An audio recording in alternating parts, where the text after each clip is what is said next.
are talking The Devil's Rock, a 2011 movie directed by Paul Campion.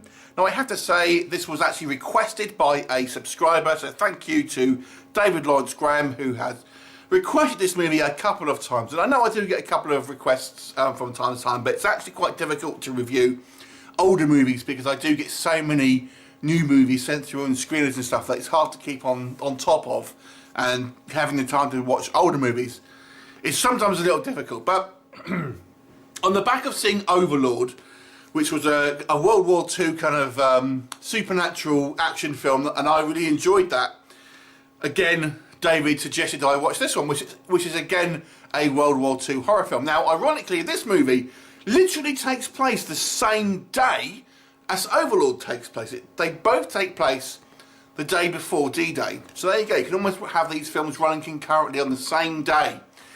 This one doesn't take place in France, it actually takes place in one of the Channel Isles, which is basically an island kind of off the coast of the UK.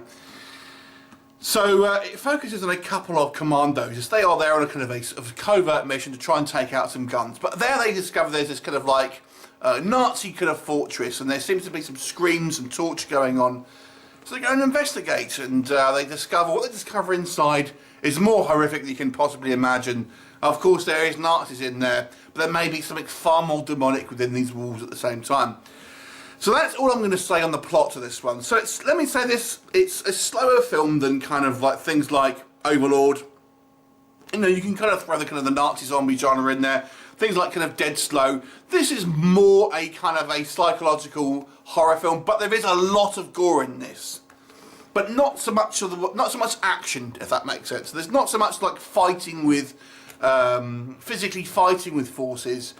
A lot more of it is the kind of the fear of supernatural and things like that. So let's sort of break it down a little bit more. Let's talk about the likes first of all. What the positives of this movie. I've got to say this actually has a very small principal cast. Really, there is 4 main actors. You get a couple of small parts from kind of the Nazi guards and stuff, but really there's 4 main actors here.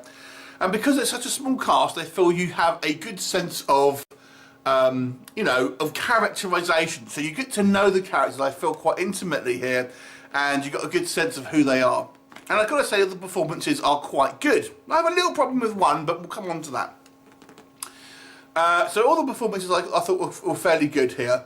I thought the actual cinematography and coupled with the location shooting makes for this kind of very kind of eerie atmosphere. It all takes, the majority of this film, like 95% of this film, takes place in this kind of like this military sort of compound, which is basically kind of like a hillside fortress. It's all kind of like tunnels and stuff like that. And they make it look, with the good use of shadows and lighting, they make it look very kind of foreboding.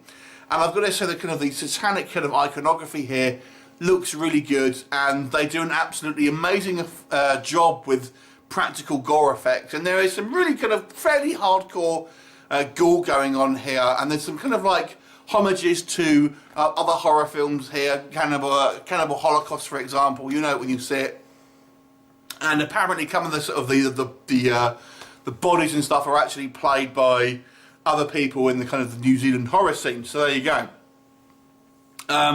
We do see a demonic entity, and I've got to say it's some people might be a little bit mixed on it because it kind of looks maybe a little bit cheesy, but I kind of quite dug it because it kind of it basically this demonic entity tries to seduce you, which is ultimately, you know, a fairly kind of common sort of characteristic that we see in people getting seduced by the various things in kind of and making deals with the devils and so to speak. So I thought they did a good job of that.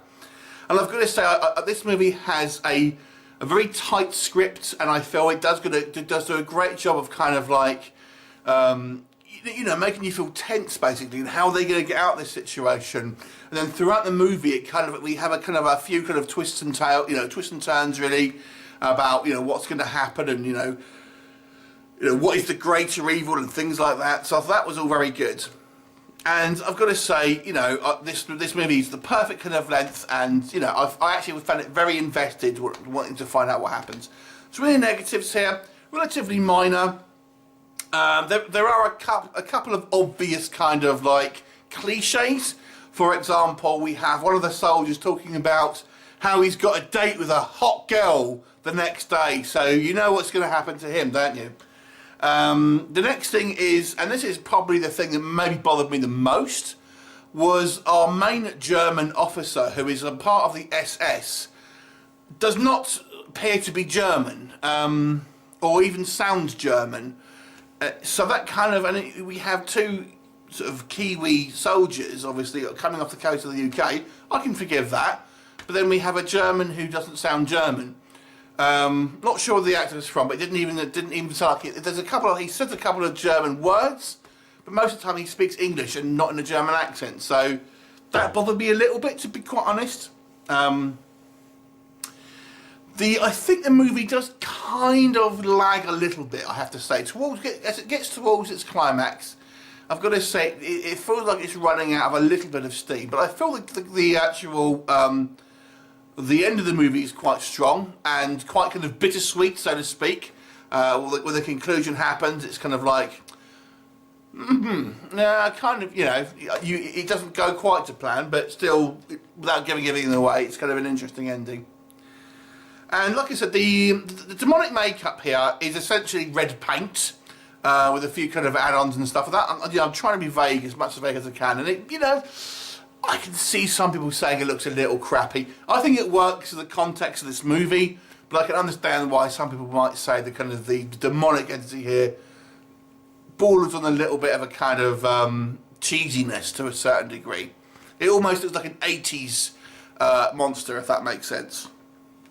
So, but I've got to say, I really enjoyed this film. I actually think this is a great companion piece to Overlord, and thank you again for suggesting it. I'll actually give it the kind of a similar mark to what I gave Overlord, because I thought this was a very good film. I do think it has the rewatchability of Overlord, because I don't think, because ultimately this is a much more smaller contained story. I don't think it has quite as many like set pieces, or it doesn't really have any. So it doesn't quite have that kind of rewatchability factor that I think maybe Overlord does. But nonetheless, it's still a very entertaining movie and a very well made film. Now, and if you are a fan of it's not a zombie film, but if you are a fan of the kind of the Nazi zombie, or let's call it the Nazi occult kind of like subgenre of movies, then I would definitely check this out. But it's one I hadn't really heard of before, to be quite honest, since before I got recommended it. So yeah, please do go and check it out. I'll give it a 7 out of 10. Definitely worth a watch. Thanks for watching, and I shall look forward to you next time. Bye for now.